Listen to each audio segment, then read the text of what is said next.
What's going on, guys? We've got some interesting news here. Today, on Tuesday, crypto executives joined lawmakers in Washington, D.C. to advocate for the passage of a Bitcoin strategic reserve. Some of those in attendance include Michael Saylor, of course, of Strategy or MicroStrategy, and Mara's own CEO, Fred Thiel. But we also have a couple more names in there. Senator Cynthia Lummis and Representative Nick B. co-sponsored legislation that aims to officially establish a Bitcoin reserve federally, and could include a path for the U.S. to purchase 1 million Bitcoins. This would be over like 5 years. The sooner they do it, the better. It's only going to cost more money to do so. Now, they need to find some budget neutral ways to do this. One way is obviously these assets that are seized from illegal activity. Another way is to do certificates or bonds against this Bitcoin, offering some sort of yield. But here's something that I found really interesting. They have some of the top Bitcoin mining companies, CEOs there.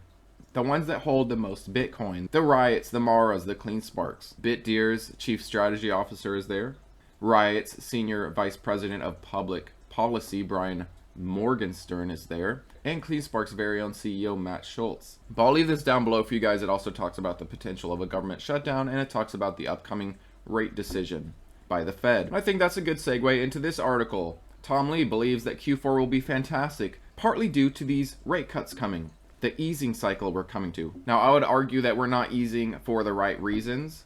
We're not lowering rates because inflation is at the Fed's goal. Rather, we are easing rates because of the labor market weakening. But Tom Lee believes that Bitcoin and Ether could make a monster move in the next 3 months, going over Q4. And following Bitcoin's cycle, that does make sense to see an end of year run. I'll show you Bitcoin and Ethereum on the chart and show you what has happened every time at this point in the cycle. I showed you guys Bitcoin before, but I don't think I've really showed you Ethereum. Ethereum also typically sees a rough September, then goes on to rally massively. Last cycle, it saw like an 80% run. I don't expect that for this cycle, but I'll show you what I expect in a minute. But Tom Lee believes that Bitcoin and Ether can see a Q4 run because, and I quote, the Fed can actually re-inject confidence by saying we're back into an easing cycle. A rate cut will be a real improvement in liquidity.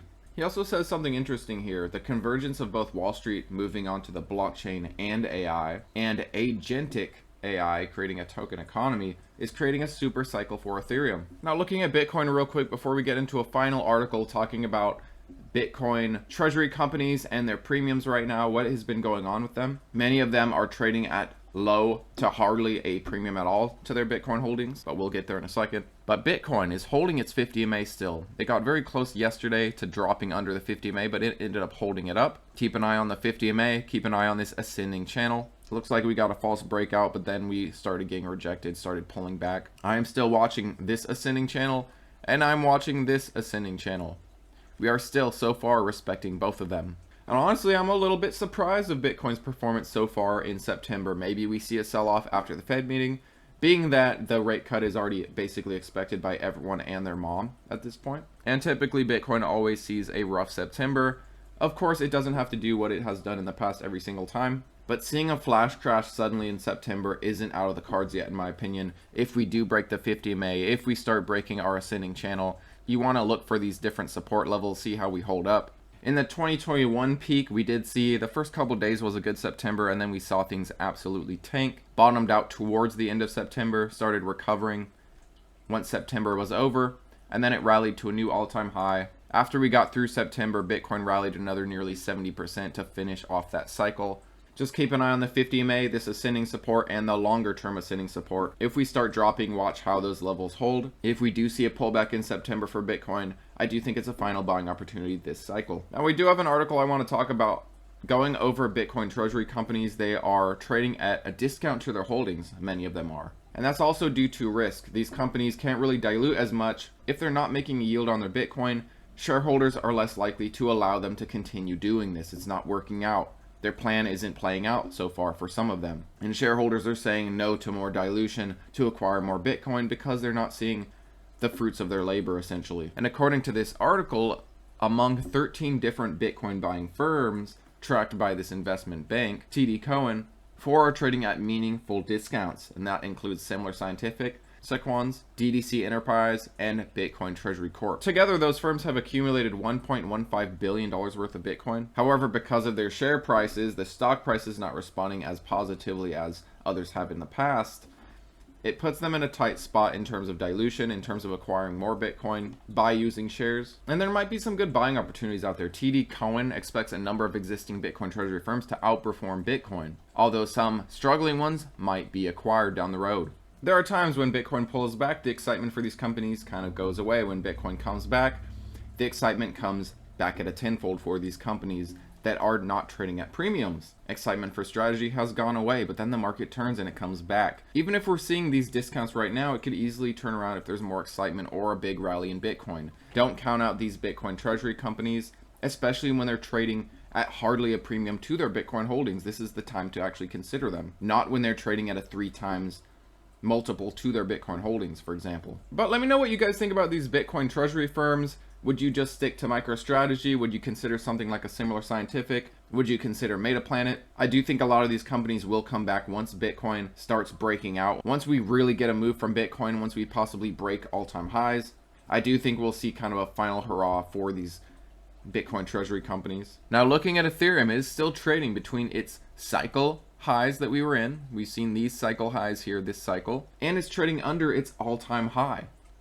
It is just consolidating here, which I do like. I like this. You can see that it's been holding its 50 MA up, just trading in between, the cycle peak and the all-time high. One thing I want to show you with Ethereum, just like Bitcoin, it saw a flash crash in September. September 2021 saw it all the way down to 2,600, and then it ended that cycle with about a 76% move all the way to nearly $5,000. And that's not it. It did the same thing in the prior cycle, in the 2017 cycle. It saw about a 50% drop from the beginning to the end of September.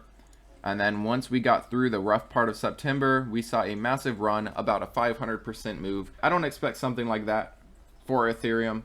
It has grown massively from 2017. But I do think to finish off this cycle, we could see somewhere around a 40 to 50% move, get close to 8,000 before the cycle ends. At this time last cycle, Ethereum was at 2,700. So in September of the last cycle peak in 2021, Ethereum was at 2,700 and ended at 5,000. And right now we have Ethereum in September at 4,500. Is it going to double again, just like it did last cycle? Is it going to get to almost 10,000? That might be a little too optimistic, but it did do something similar last cycle. Now, where do you think Ethereum and Bitcoin go to end this cycle? Do we break all-time high?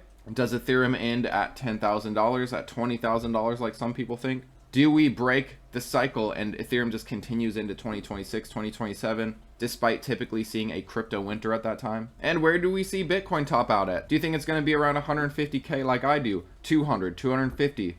Or have we already topped out and we have to wait till next cycle? Are the cycles going to continue, or are they broken? I think the cycles will continue. I think we'll see some fantastic buying opportunities in 2026, 2027. Whether we do or don't see a crypto winter doesn't really matter. As long as you DCA in Bitcoin, you can't lose. Thanks as always for watching, guys, and I'll see you on the next one.